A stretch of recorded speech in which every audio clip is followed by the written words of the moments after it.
They were old when I was young, now they've all but passed away.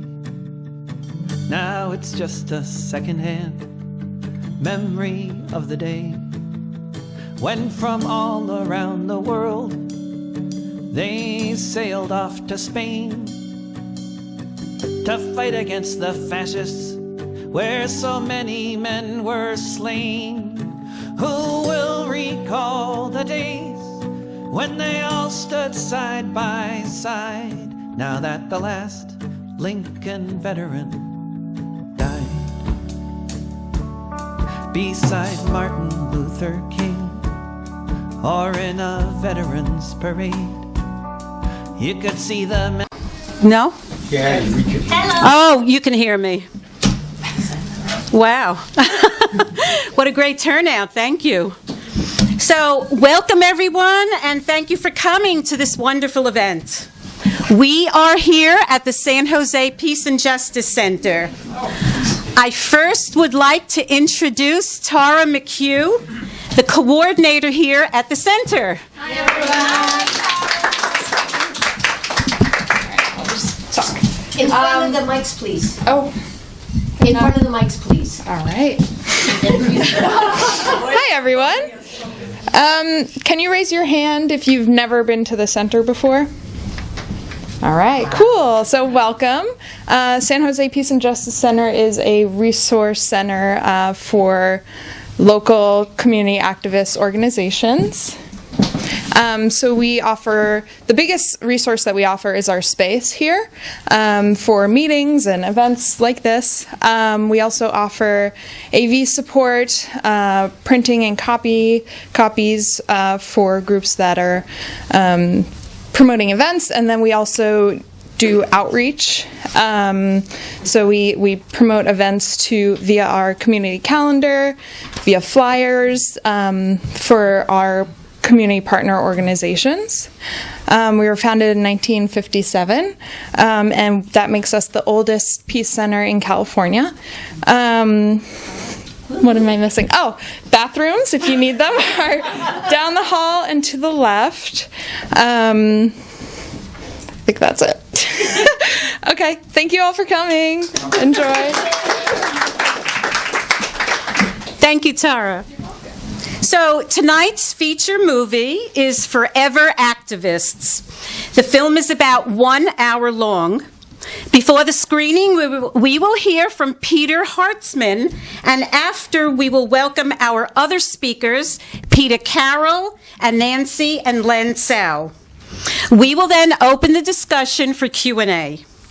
Now I would like to introduce Peter Hartzman. Peter and I table at the Campbell Farmers Market for single-payer Medicare for all. Peter would often talk to me about his parents, who were involved in the Abraham Lincoln Brigade in the Spanish Civil War against fascism. His mother was a nurse. His father was an ambulance driver. Peter will talk more about the Abraham Lincoln Brigade and the international fight against fascism. He will speak about the restoration of the monument in San Francisco dedicated to the volunteers who fought fascism in Spain, and the rededication ceremonial event scheduled for May 3rd, 2020. Peter.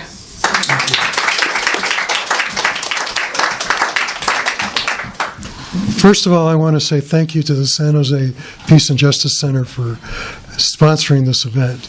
But I want to thank Joan Simon for being the spark plug to get all this organized and getting everybody to come here.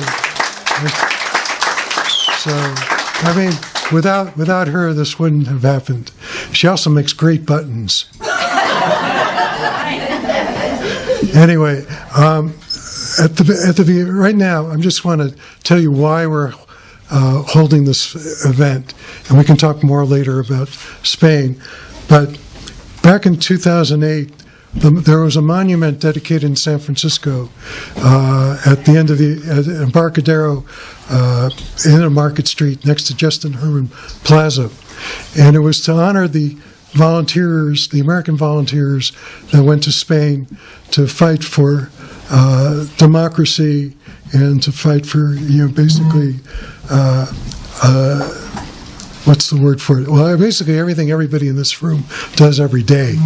Civil rights, women's rights, freedom of religion and so forth. But the reason they went was that they saw that fascism was attacking this opportunity that Spain represented. Spain had a legally, democratically elected government that was making it possible for the Spanish people to actually progress, and this didn't go well with the fascists.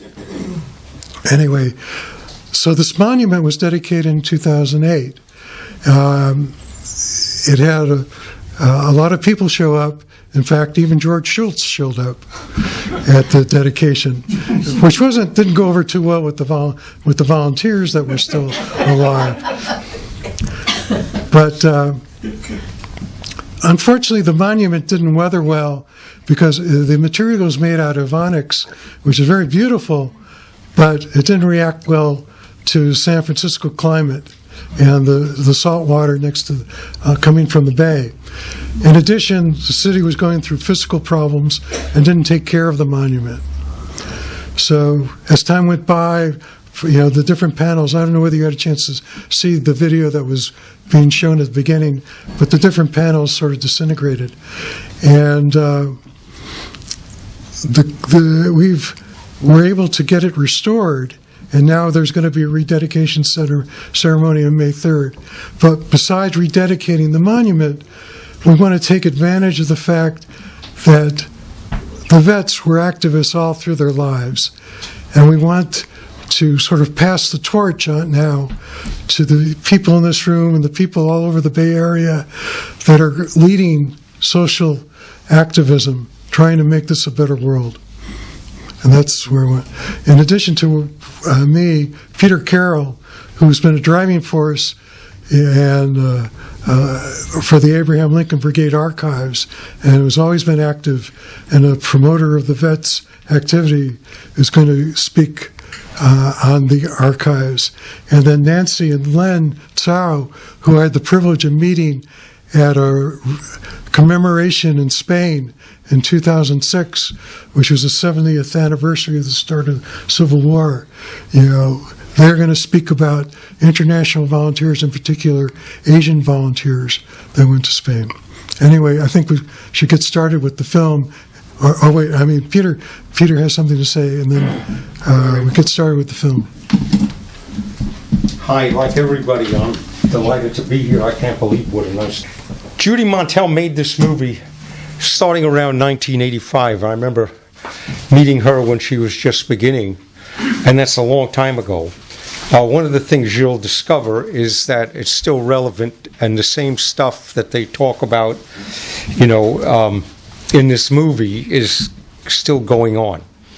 But she was able to catch the volunteers, they were veterans by then, who were at least in their 70s, and many of them in their 90s, and there are no more veterans of the International Brigades in any country still alive. We're done. A whole generation has completely disappeared, and now you're down to people like Peter and this Peter, who, we got to know them, and, we worked with them, and we wrote about them and stuff like that. But it's a very different position to be in at this stage when they're gone, And I wrote this poem. I write poetry, and I just want us to give you a different sense of the perspective that you'll see for what it is like when they're no longer here. This is called Abe and Jack, Milt, Mo, Dave. They were not my family. They distrusted strangers. I could only approach them slowly, these Americans who had volunteered to fight fascists in the Spanish Civil War. They lost, bad guys won. They bore failure like primal sin or first love. that comes and never leaves. In their homes, they kept fetishes, Spanish brandy, Prince of Guernica. Their loyalties to each other were born of danger and death. They invited me not eagerly, but lacking choice if they wished to outlive themselves. Each craved to be the last of the Lincoln Brigade. I became expert at funerals and obituaries. Deathbeds I avoided, but sometimes compassion exceeded common sense. I cared for them, for Abe and Jack, Milt, Mo, Dave, Eddie, Marion, the three Bills. I missed them. They were history. They were legend. Their example led me to enter intimately into life's calamities, to seek a role, a small role, or merely the hope of a role, to speak against injustice. Not victory, but the promise amplified their cause, living with purpose. Without their voices now, it takes arrogance to claim a historic role, though silence means insignificance, defeat. So, salud.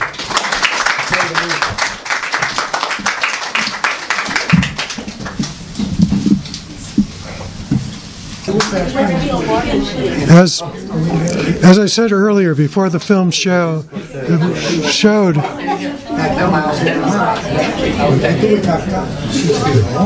thanks. The purpose of this showing was to. Thank you. Okay. The purpose of this showing was to encourage people to keep being active.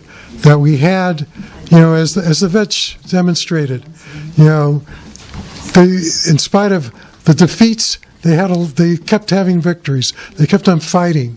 They didn't give up. And unfortunately, a lot of the battles they're fighting then, we're still fighting now. And in some cases, we've lost ground because the forces of reaction, particularly in the last 3.5 years, have just accelerated, the situation. In the past, we sort of had incremental progress as the forces of reaction would try to take away something to give us a little bit more of something else. Now they're just taking it all back, and we can't let them get away with that. And the whole purpose of basically rededicating the monument in May, around May Day, is to make sure that people know that we're still here and that what the vets represented is still being carried on, that there are younger people here that are doing the fight, and they're not going to give up.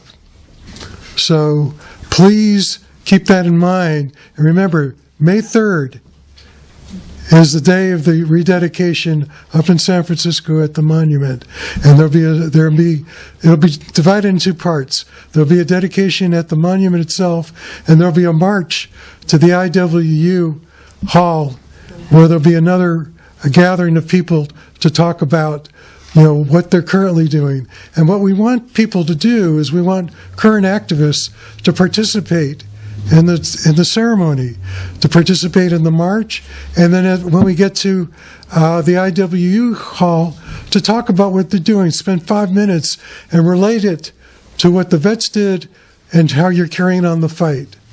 So if you're interested, please contact me or contact Peter Carroll, who's going to be who's part of the Abraham Lincoln Brigade archives. Let us know that you want to participate, because we know you got the spirit. I know I see it every weekend with Joan when she gets people to come and sign up for Medicare for All and promotes the political activity that also occurs in the farmers market. And I've seen tables in other places too. Anyway, in addition to what we're doing with the veterans of the, to celebrate the veterans of the Abraham Lincoln Brigade, the American volunteers, Nancy and Lynn Tsao also want to do a little presentation on the international volunteers, particularly the Asian ones. So Nancy, can you please come? No. Afterwards, we'll have a Q&A session.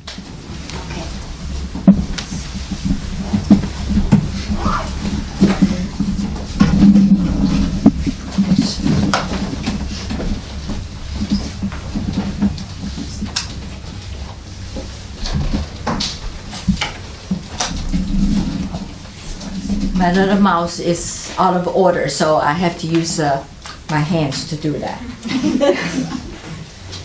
Let's see. Next. During the Spanish Civil War, the China is being it's actually struggling for its own survival against the Japanese fascism. So we did not expect that there were Chinese volunteers in the International Brigade until in 1986, the Lincoln Brigade published a commemorating. Actually, this is no use. Commemorating brochure. Okay, the commemorating brochure. Over there has a roster of all the American volunteers. From there, we found 2 Chinese-like names. Wow, we were so surprised of this finding. So we went ahead for 13 years of research. After our work, whatever time we have, we did a research. We were able to find information about 12 Chinese. They are all passed away by the time we start our investigation. As you can see from the photos, those Chinese volunteers are relatively older. Most of them are in their 40s. Only 2 are younger. These 2 are in 24 years old. This is a table, tabulate the 12 Chinese volunteers. You can see that 5 of them came from early on, 1936. Some even participate in the Battle of Madrid. Most of them came from France.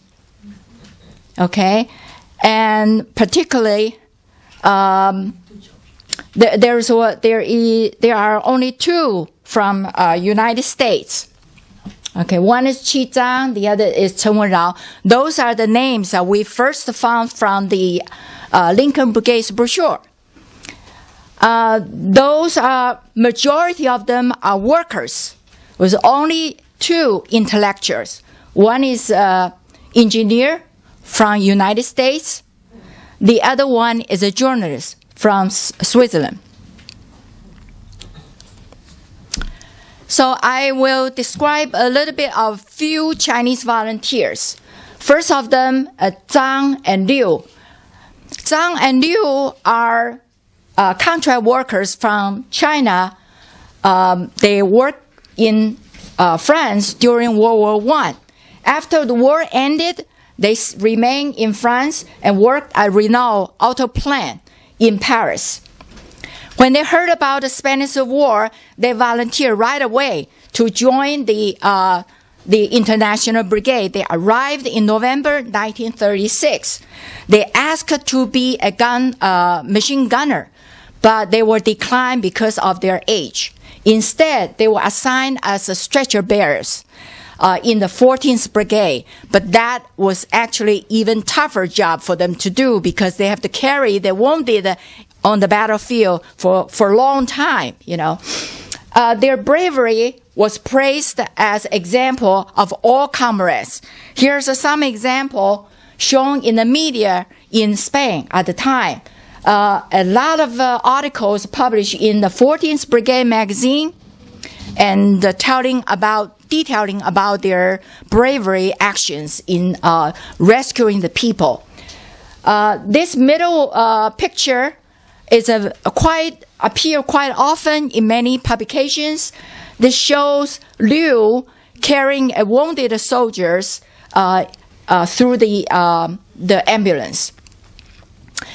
And in the first anniversary of the International Brigades book, it says, praise him, saying he's examples of all comrades.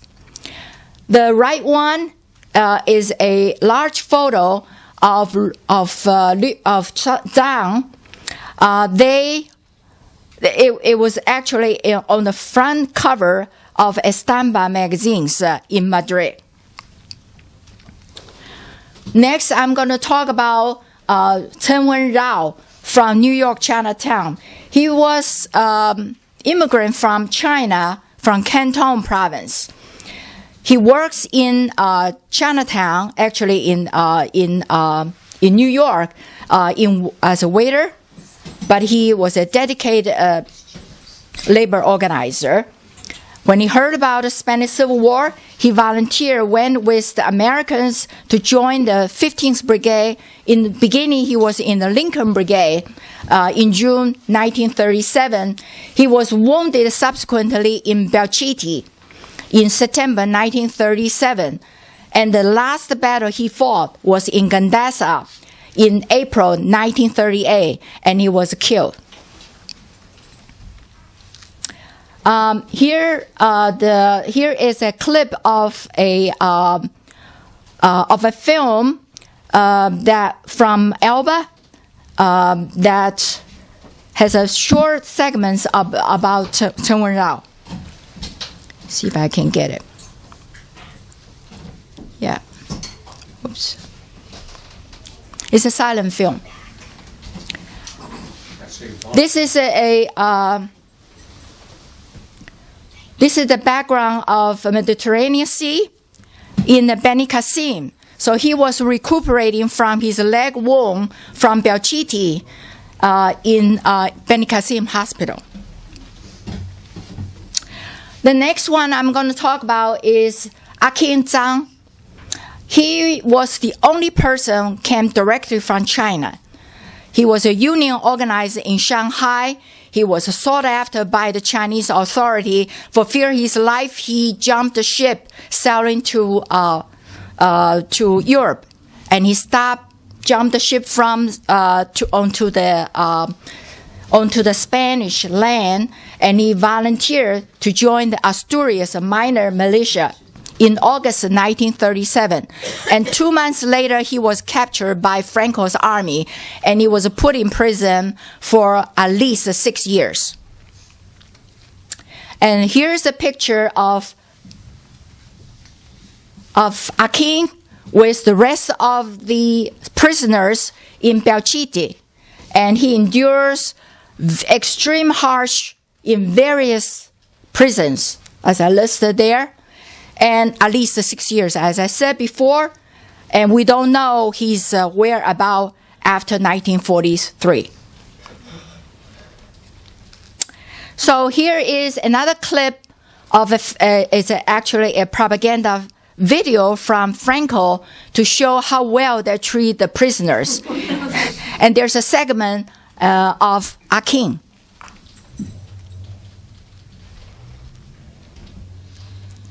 Where's my... Oh, here.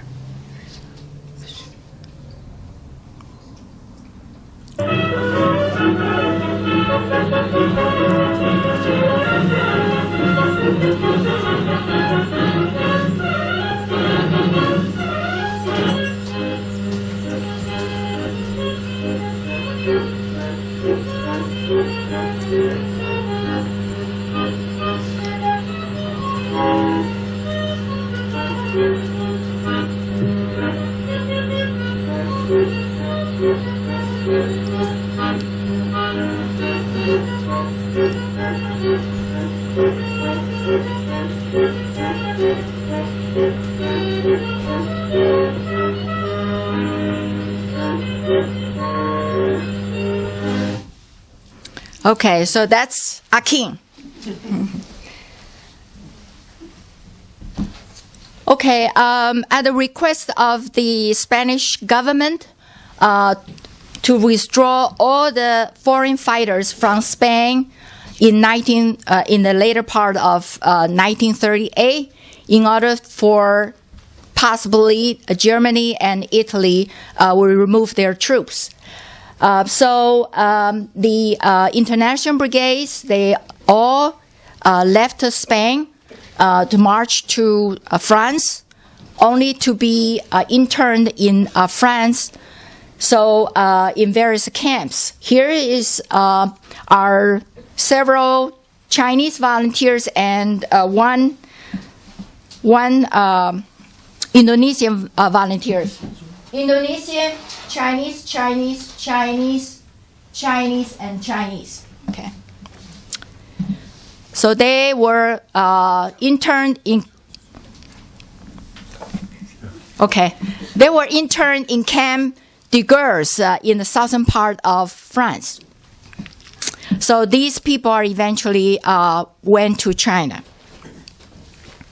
Now I'm going to talk about the rest of the Asian volunteers. Our research led us to search for those other Asian volunteers. We can document a few, some of them. He's listed right here. 11 Filipinos, could be more. We haven't completely resolved. 7 Indians, 1 Indonesian, which is a doctor, 1 Japanese, 1 Vietnamese, 4 Vietnamese. So I'm going to show you some of the photos of those Asian volunteers. A, he's a Filipino. B is a Shirai. Shirai is the only Japanese who fought on the Republican side in Spain. And he was killed later in action. Now, the very right, on the right side, Fajardo. He is a Filipino. He was locked up in prison, in Franco's prison, with Akin Chang, but he was very fortunate being rescued. On the very right side, on the top panel, is Dr. Tu. He is an Indonesian. He went to Spain, and afterwards he volunteered to China, and he worked in Yan'an under Mao. And we have documented a lot of story about him. Now, the next slide, I'm going to show the middle one, which is Huda, who was a Indian. Huda was born in India, and he went to England to study journalism. When he heard about the Spanish Civil War, wait a minute, did I say it wrong? Huda, that's true, yeah. That's right. And when he heard about the Spanish Civil War, he went together with the British volunteers to Spain. So he arrived in Spain in October 1937. And he was, during the Battle of Gandesa in April 1938, that was where the Chen Wenrao was killed. He was captured by Franco's army, and he was staying in Franco's prison for 7 months, and he was very luckily being rescued by a British army officer. And in return to London, he was greeted with a welcome party, and on the very right side, on the bottom, that's an invitation to participate in the welcome party. And then afterwards, the next month, he returned to India to continue his good fight. And he wrote several articles about his experience in Spain. The top one, you can see that. The bottom one, Spain and ourselves. The next one is Dr. Atta. He is also an Indian. He was 52 years old when he wrote this. He wrote this article, about his experiences in Spain for 11 months. And he was called back by the Indian National Congress to lead a delegate of 5 doctors to China. So he was the lead doctor. And you can see the right side, it's in Yan'an with Mao in the middle. He was the second from the right. Okay? And here's he also. Okay, the last slide I wanted to give you another doctor who's an American doctor, but he was from the Bay Area. Okay, he was one of the 21 doctors who participated in 2 anti-fascist wars. First in Spain, the second in China. And he was the last one who went to China. And here's the photo of him in Spain. Here is the in Yan'an in China. He was a famed surgeon in San Francisco, and he arrived in China in 1945 as a surgeon specialist with the UNRA at the age of 65. He set up training courses for healthcare workers, which become a model to train the future barefoot doctor. And you can see the middle painting, a poetry of him. This painting is still hung in the lobby of the San Francisco General Hospital. Anybody can go and see. This was painted by Frida Kahlo, okay, Mexican artist, who in fact was his patient. The very right side is his statue. He was immortalized in this statue, looking through a microscope. This was actually at the former Pacific Coast Stock Exchange building in downtown San Francisco by the Pine Street. Okay, so that's all. Thank you. Thank you.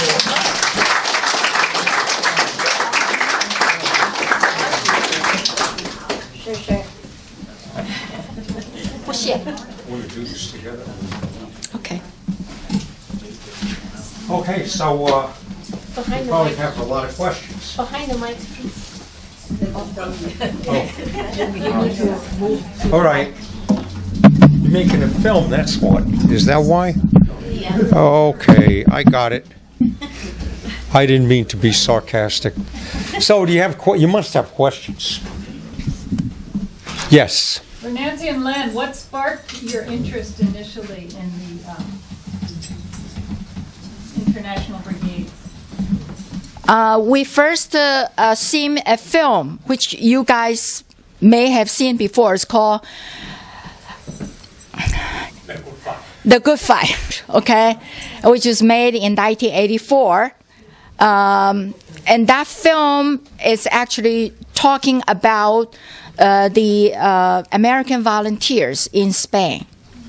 So after we saw that, we were completely blew out because we never knew there was such a thing that people can go to a foreign land, know nothing, they don't know the language, they don't know anything, but willing to bring their life to them and give up everything and to do that. And not only that, but they are coming from 54 countries, almost 40,000 people. That's unbelievable, that many people. So from that on, we know that it changed our whole world because we have no reason to give up. There is no word of hopeless in our dictionary because for someone who willing to put their life to give to a people who have no connection with them, only for the justice, they want to do it. Yay. That's right.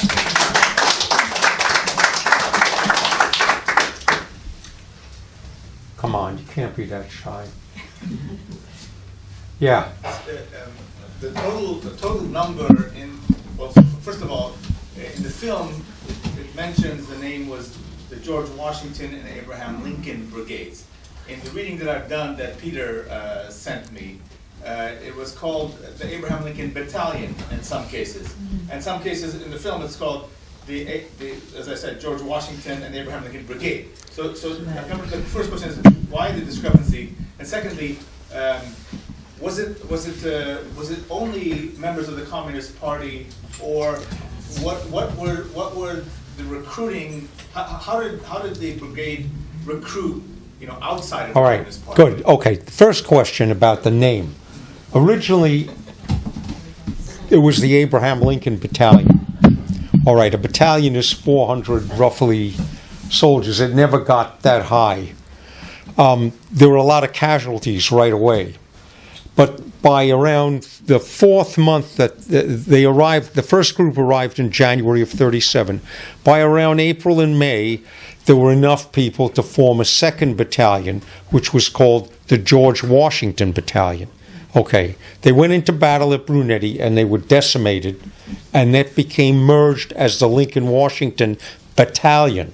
Okay, now there was a third battalion, and there was a big struggle about who to name it after. Some people suggested Patrick Henry, give me liberty or give me death, but he was a slave owner, so that was kicked off. And then there was a group that wanted to name it they were told that if they gave the name Joan Crawford, she would send them all cigarettes. So there was like a tie vote. Finally, the commissars changed the name to the Mackenzie Papineau Battalion to honor two Canadians from the 19th century, because Canadians were in the same group. See, when they put the soldiers together, their language was the key issue. So the Irish, for example, who didn't want to fight with the British, wound up in the Lincolns. You see, I mean, it was sort of very political that way. Now, as far as the recruiting, when I was in Moscow we found these Moscow archives.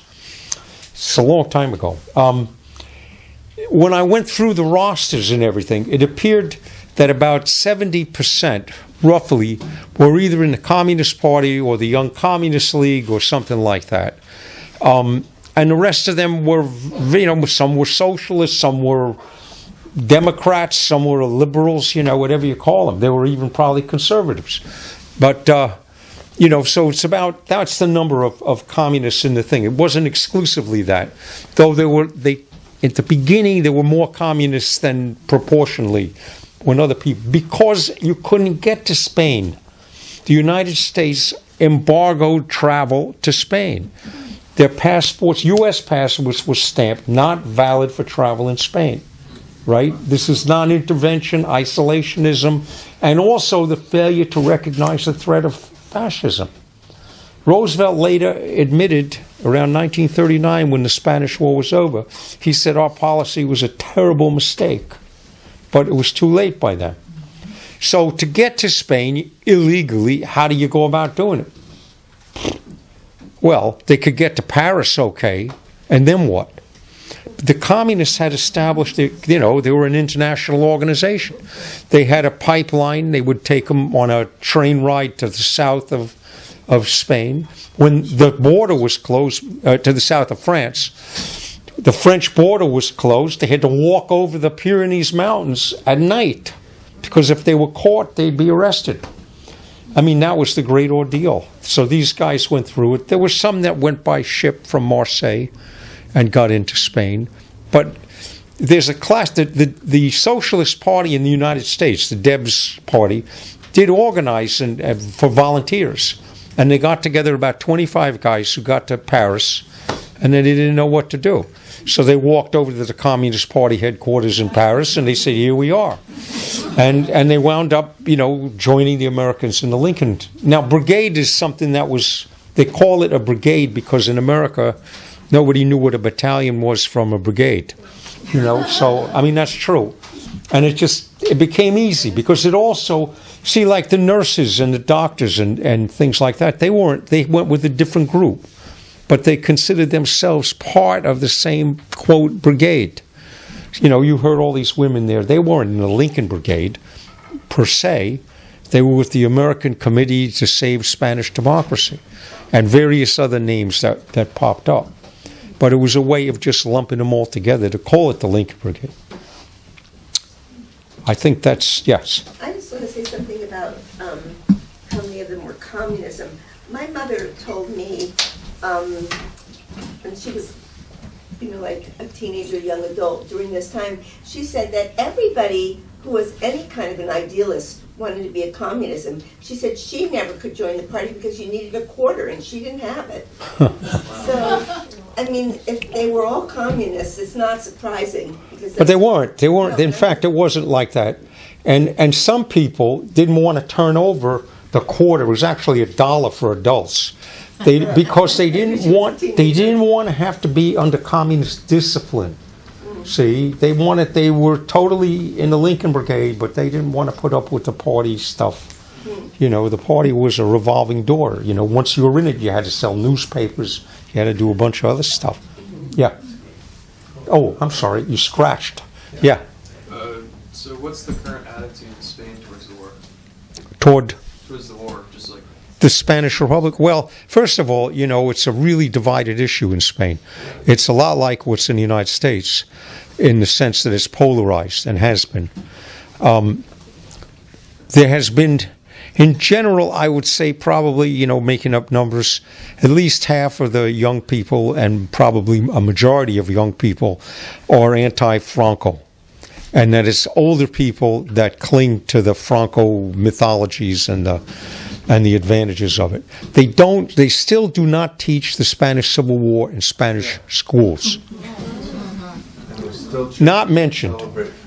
It's just not mentioned at all because so many people, we're now in the fourth generation, right? There were the ones who lived during the war. There were the children of the Republicans who were so traumatized and endangered. If they said anything about the war, their parents wouldn't talk about it. Zero. Literally zero. Know nothing about it. If you get into a cab or something in Spain and you say, what do you know about the Spanish Civil War? He says, what are you talking about? The third generation are the grandchildren. And they're the ones that have reconstituted the anti-Franco feeling. They want to find out what happened to Grandpa. How come we don't know where he's buried? There's a big movement about digging up the mass graves, and they're using DNA to see if they can track down, this guy's particular grandmother who was taken for a paseo one day and never was heard from again. That's part of the young movement. On the other hand, and they've moved Franco out of the tomb, out of the terrible thing just last fall, I mean, that's a big part of it. So the future is probably that they're going to be more informed about it. But there's a lot of pressure from the top still that are pro-Franco. A lot of people are angry. Yeah. I'd like to add my observation that I find the role of the anarchists to be not fully recognized in the documentary we watched. The role of who? The anarchists. Anarchists. Yeah. Oh, yeah, well. Their role was immortalized in George Orwell's Yes. to Catalonia. Okay. I want to talk about that. It's interesting. He wrote that book right after he came back from Spain in 1938. During World War II, he realized that he was wrong.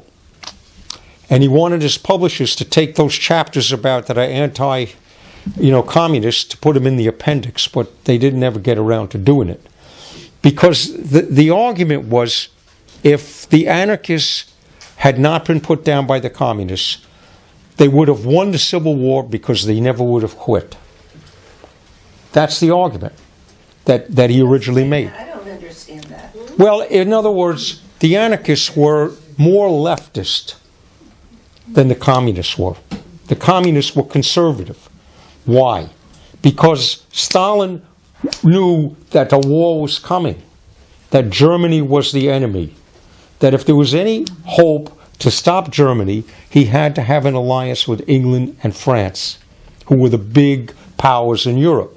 The U.S. is not involved in this. The U.S. is a second-rate country. Soviet Union is a second-rate country. The fear of Hitler is what motivated Stalin. So he kept the Communist Party in Spain, because he had the authoritarian power to control the Spanish Communist Party. He wanted them to be more moderate, more conservative, not to take all the land and give it away to the peasants. But the anarchists were already taking over the factories and the lands. He wanted to be very cautious about it. Orwell, when he writes about it, is with the anarchists. Come on, let's have the revolution. But the revolution, the more Spain went revolutionary, the less England and France had a chance of supporting them. As it turned out, it didn't matter. They lost the war anyway. Yeah, go on. I don't mean to get into a... Oh, it's all right. But I just want to add 2 quick comments. Firstly, I'm not sure that Noam Chomsky will agree with you. Okay? That's a privilege, yeah, okay. He was inspired by Homage to Catalonia to write his first political essay at the tender age of 10. Yeah. Secondly, for those of you who are interested, I found this book, Spain is in Our Hearts, by Adam Hochschild, to be the most comprehensive and accurate book on the Spanish Civil War in recent times. Go get my book.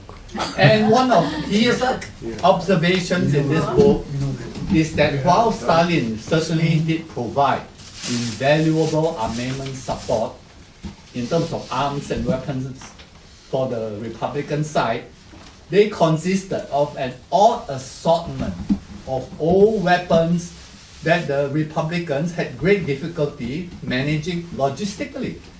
Because it was like a bit of everything. Yeah, but you see, Stalin... Which Stalin did not want anymore, so we shipped them all to Spain. We could talk more about it, but just realize that at that point, the Soviet Union was a second-rate military country. They didn't have the stuff to give. And the stuff had to get shipped from Moscow by boat. They couldn't go through trains in Europe because Hitler was there in the middle. They had to come through the Mediterranean.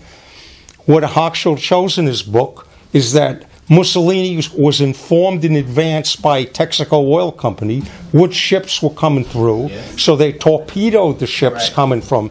They couldn't get any stuff into Spain. He gave what he had. It was never enough. The U.S. gave nothing, the British gave nothing, the French gave nothing, Mexico gave something. You know, they had a socialist government. Hochschild's book is really good, but I mean, I tell you the truth, I gave him all my stuff. So, he'll tell you that. Read, I'm in there in the back. Peter, your book. Oh, here it is. Yeah, I've got 2 copies to sell. Seriously, he's a good historian, but he didn't do the primary research, and we don't disagree about these things, he and I. I mean, I was delighted that he was the next guy to take over the project. Honestly. What's the title of your book? The Odyssey of the Abraham Lincoln Brigade. Anyway, I brought 2. Yeah. Oh, okay. More. A few years ago. Yeah. So, after Spain sent their gold reserve to the USSR, I've heard that the Soviets had a lot of control over the country, but to what extent was that control? Well, it wasn't the money. Stalin sold the weapons for the gold. There's a really very fine. We're into this trivial history, which is, boring. But it turns out that he did deliver what they bought, plus more. Not a ton more, because he didn't have a ton more. But, like 120% of what they paid for it came through. That was it. What else could he do? Oh, do you want us to pass it around? No. Okay. Yes, go on. Thank you, Peter. You have somehow put us all in the room with these people, which is so fascinating to me. So what I'm very curious about is, it seems like a group of young idealist people based on political ideology or social justice ideology were so inspired by, as Lynn puts it, a war thousands of miles away and people who are being subjugated thousands of miles away. They were inspired to go and fight fascism, and that's amazing in and of itself. But then, how did they stay together? How did this experience bound them so strongly that no matter what the fight was, they stayed and they showed up. And that was so fascinating to me. It didn't matter what the fight was, if it was racial justice or economic justice, they showed up every time. How did that happen? Because we don't have that today. Yeah, two reasons, I think. Two reasons. First of all, they were traumatized. Traumatized, right? The best friend from Brooklyn, you know, there he is. He watches them bleed to death. You can find it in all the writings. They're. Now, the interesting thing is, unlike veterans of other wars like today, Afghanistan and Iraq, and even Vietnam era people that came back with post-traumatic stress disorders in that, they were able to transcend that. There's very few cases of depression among the Lincoln veterans. You know, there's a couple of suicides, drunkenness, you know, but very, very few altogether, because they believed in what they were fighting for. Yeah. They were educated. They taught. They weren't just people who were, you know, going around in that sort of a way. That's one thing. The other part of it is that they were marked men, and a few women. They were marked. They were called premature anti-fascists by the U.S. government. That meant that they could volunteer to fight in World War II, and they were forced to do, count towels in some place in Alabama. The African Americans who had fought in Spain were further, discriminated against in the Jim Crow Army. They're dying to go over to Europe and murder fascists. They really are. Get some revenge. And the U.S. Army's just, There's I may have a whole chapter on it about how they finally get broken out, partly because of Eleanor Roosevelt's influence and in the administration. And they publicize it around 1942 or 3. And finally they get overseas. And guess what? They win all these medals. They win disproportionate medals. Here's another little story. In the U.S. Army, in World War I and in World War II, no medals of honor were given to African American soldiers by policy. Okay. So in 1997, Bill Clinton, being that he wants to redeem the country, decides he sends the people off to find heroes from World War II who deserved the Medal of Honor but never got it. They won Silver Stars. So they find about 5 or 6 guys, and they do the ceremony. Most of them is posthumous because it's so much later. The guys are already dead, but their children are there and everything. And it turns out that one of these African Americans who wins a Medal of Honor, was in the Abraham Lincoln Brigade. Okay, so they give him the award. Then, the family starts revealing more about what happened to this guy. And yes, he came back from Spain. He had a welcome home Joe party in Los Angeles. He got his Silver Star. He was a great hero. Named Eddie Carter, Sergeant Edward Carter. And then he enlists in the California National Guard. And he's doing military stuff like that. And the Cold War begins around 1947 or 48 in here. And they suddenly kick him out of the National Guard because he fought in the Spanish Civil War. Right? This is what happened to him. It destroyed him. He destroyed him. You could see there were photographs in the Ebony magazine. Here's the hero in 1946. You see a picture of him in 1951 or 2. He's derelict. And in a sense, he just drank himself to death. Wow. His family said he never recovered from that. I'm not supposed to say that because they didn't, but that's the truth. Yeah. You mentioned the anarchist brigades. I'd read a little bit about them in George Orwell.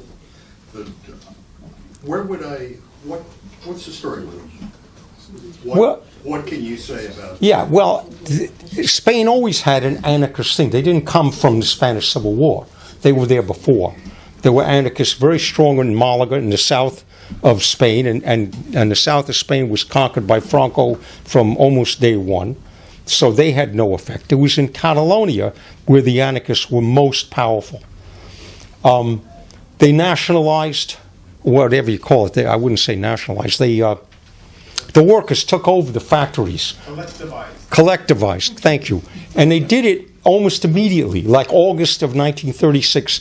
And they did it to the GM plant factory and to Matson, the truck. I guess it's the British truck, but it was Ford.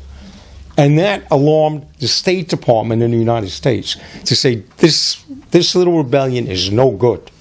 They also were exceedingly anti-clerical, more so than the communists were. Lots of there's a lot of rumor about it. That book by Hochschild has the best numbers I've seen. They murdered about 250 or so clerics. They didn't rape nuns like those are rumors that magnified everything, but that's true, and it was mostly anarchists that did it.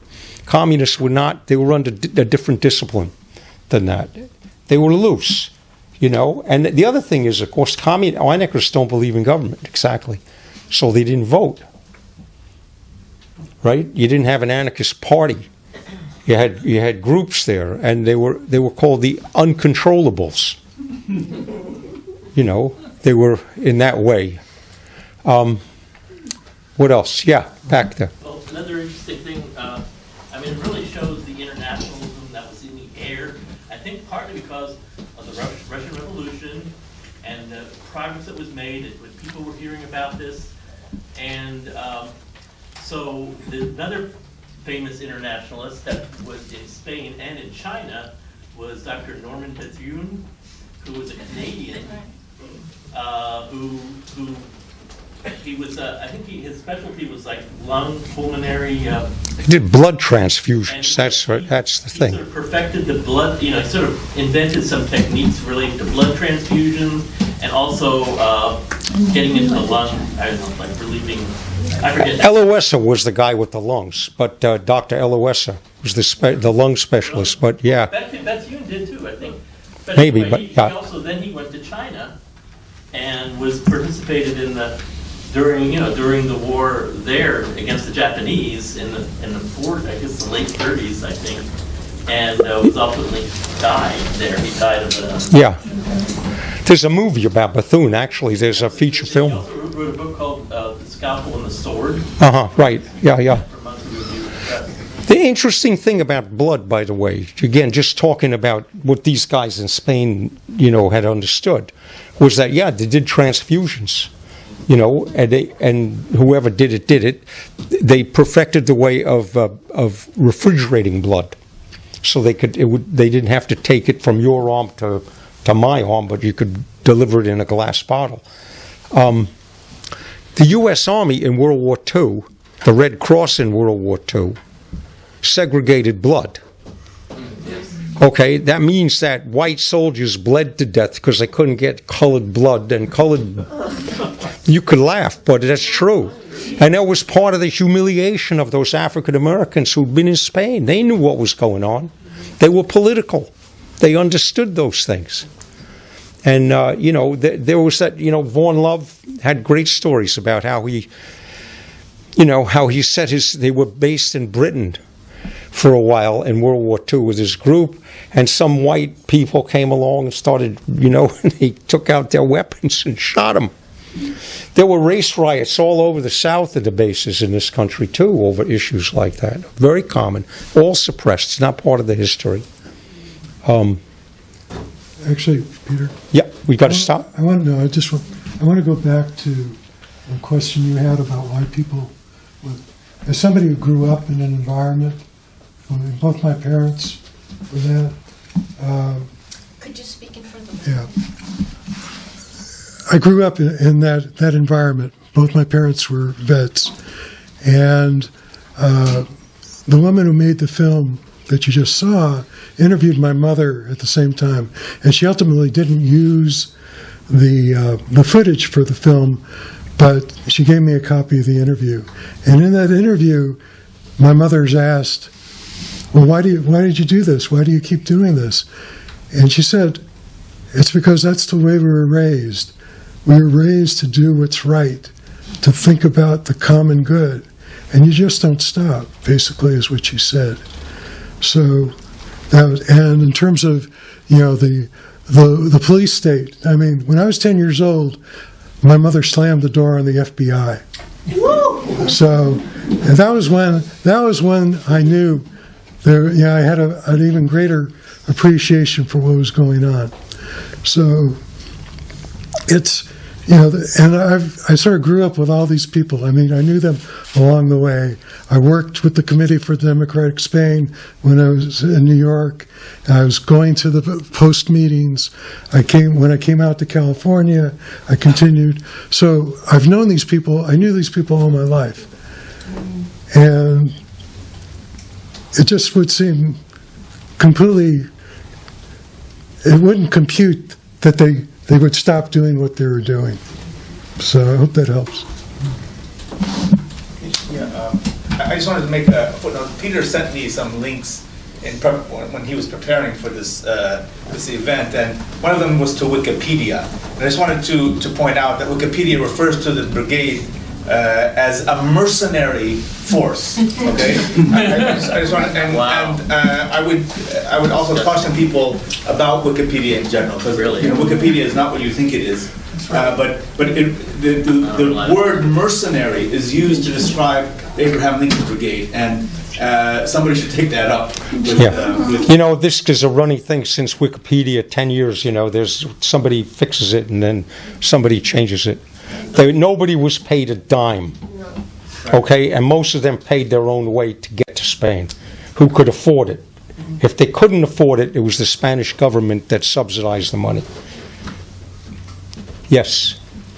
I know that there are teachers who don't teach the exact curriculum. And I was wondering if anybody has worked on a curriculum that teachers could teach in school about this, because it's important, and it's so important for kids to learn this. Yeah. That we can stand up and demand justice no matter what's going on anywhere in the world. We can stand up and struggle together. The answer is yes. ALBA, the Abraham Lincoln Brigade Archives, does teaching institutes for high school teachers all over the country. We've been doing it for about 12 years now. 95% of the teachers love what we do and don't object to it. They're always surprised at what they don't know, and it's easy to do. If you know any teachers groups around this community, let us know. It's hard to get through the bureaucracies. We don't charge for this. The most we charge is maybe lunch for the teachers, but even that we pay for usually. Xeroxing, it's all free. ALBA is a non-profit. That's what we do. It's to sustain what we're doing. I mean, if you know people that have any money that they want to donate to a good cause, look it up. You can do it online. I'm not going to be hustling you about this, but it's true. We've reached over 1,000 teachers, and you figure each teacher has about 100 students each year. You multiply that, okay, and they're bringing that stuff in the classroom. They tell us that. They write letters to us. You can, back there on the table, there's some back issues of the Volunteer, and there's always an article about the teaching stuff we do. Before you mentioned that later on FDR said it was a mistake, cluing in on the word mistake. France and England also were not helpful in the struggle. Do you think it's because they were afraid to see a successful leftist regime in Europe? Precisely. Yeah, we know the people that have studied British archives have found that they were quite happy that Mussolini was sending soldiers to Spain because it was tying down the Italian army, for one thing. And it was the British. Clearly, it's the British Foreign Office that's responsible for keeping Franco in power after 1945. That's very clearly documented. Roosevelt was very angry about that. And then he died, and then Truman comes in and, sort of let it go with the Brits. But that was after them. I'm talking before and during. Yeah, I'm saying those are the same people that were running the Foreign Office. Now, France, it's funny. The French, just couldn't do anything without England. They'd been massacred in World War I. They weren't going to go and stand up without the Brits behind them, and the Brits refused to do it. I mean, the more you know about the British, the worse they are. Seriously, One more question we got. I have to ask, I know that you're over 100 years old, but is there anybody from the Abraham Lincoln Brigade was still alive? No, there was a guy who died. We just found out about it actually in October of 2018. Who was 103, and he died in France. But he was a U.S.-born Spaniard. What did he die of? He died of old age.